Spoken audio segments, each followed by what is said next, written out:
અહીંયા મિત્રો જો મોટી જબર હનુમાન દાદાની મૂર્તિ છે. નામ છે સોટે હનુમાન. જુઓ તમે, જય સોટે હનુમાનજી મહારાજ.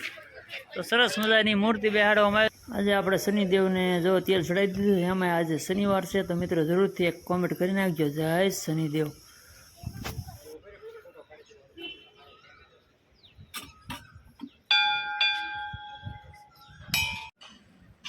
હાલો મિત્રો, આપણે આવી ગયા છે કુંડળ ધામ શનિદેવને. ત્યાં શનિદેવ ધામ છે અહીંયા કુંડળ. ત્યાં સરસ મજાનું શનિદેવનું મંદિર છે અને હનુમાનજીની પણ મૂર્તિ છે. તો જો તમને બતાવું, મોટી જબર હનુમાન દાદાની મૂર્તિ બેસાડેલી છે. અને અહીંયા પાર્કિંગની જગ્યા પણ જોરદાર છે. આ પાર્કિંગ છે એટલું. અને સામે પણ ભોળાનાથનું મંદિર છે. તો અને અહીંયા યજ્ઞશાળા ને ગૌશાળા ને સોટે હનુમાનજી ને અખંડ જ્યોત ને શનિદેવ ને 4-5 ધામ લાગે સાહેબ એટલામાં. હાલ આપણે જ આવ્યા દર્શન કરવા માટે શનિદેવના. હે હું ઉમંગ આપણે અહીં શું આવી જાય કે પેલા હેના દર્શન કરવાનું છે? ભગવાનના ભોળાનાથના દર્શન કરવા. હનુમાન દાદા નહીં, હનુમાન દાદા કરવાનું છે. આ શું છે? આ કોણ છે? તો કરવા તો સાંઈ બાબા છે. આ સાંઈ બાબા ભેગા જય હનુમાન દાદા. ગદ્યા જોરદાર છે પણ હા હોનાને કીધા છે ભાઈ. સોનેરી ગીધા છે અને હનુમાનજીની મૂર્તિ મોટી જબરદસ્ત છે. તમે જુઓ. હે આપણે ન્યાલ જવાનું છે તો આપણે ન્યાલ નથી જવાનું. આપણે પેલા શનિદેવના દર્શન કરવા જવાનું છે. કા તો સામે છે તો શનિદેવનું મંદિર છે, ત્યાં જવાનું છે આપણે. આમાં મંદિર બનાવતા નહીં હોય કે ખાલી આમ ઓલી જ હોય મૂર્તિ? શનિદેવનો પ્રવેશ દ્વાર આવી ગયો છે. અઘરું, હા શનિદેવનું કામકાજ અઘરું છે બહુ. આપણે જો શનિદેવના પ્રવેશ દ્વારમાં આવી ગયા છીએ. અને શનિદેવમાં તો તમને ખબર છે બધાને, એમાં વર્ણન કરવાની ક્યાં વાત જ રહી, કારણ કે બધાને ખબર જ હોય શનિદેવનું શું માધ્યમ છે, બરાબર? હા જો તો આપણે શનિદેવને તેલ ચડાવવા માટે લઈ લીધું છે. હાલો સાહેબ ચડાવી દઈએ તેલ. હું ને સાહેબ શનિદેવને તેલ ચડાવવાના છીએ. સૌ પ્રથમ વખત સાહેબ આપણે શનિદેવ, હા શનિદેવને તેલ સૌ પ્રથમ વખત ચડાવવા જાય છે. તો એટલે આપણે હા આપણો વરસ અને હા ઉપર સાચી વાત છે. અને જોવા સરસ મજાનો રસ્તો છે અહીંયા બનાવવામાં શનિદેવને. જો અહીંયા સરસ મજાની મૂર્તિ છે.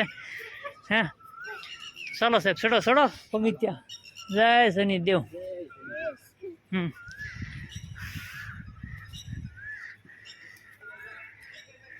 તો અહીંયા જો બસ તો શનિદેવને સાહેબ તેલ ચડાવી ગયો. અમારી મનની મનોકામના પૂરી કરી ગયો. અને ચાલી છે એટલે અહીંયા આજે આપણા ભાગ્ય છે ને અહીંયા દર્શન કરવા માટે આપણે આવી ગયા. હે જય શનિદેવ.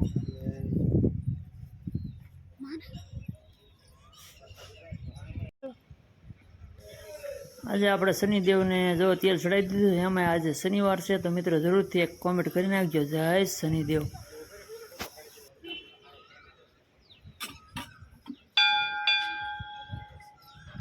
ઉજે પણ જો શનિદેવના દર્શન કર્યા છે. અને 17 છે માથે જો શનિદેવનો સોનાનો 17 છે મિત્રો. અહીંયા શનિદેવની માથે સોનાનો 17 ચડાવેલું છે. અને અહીંયા જુઓ તમે દીવા, અખંડ દીવા બળે છે. તો જો બધા અખંડ દીવા બળે છે શનિદેવના.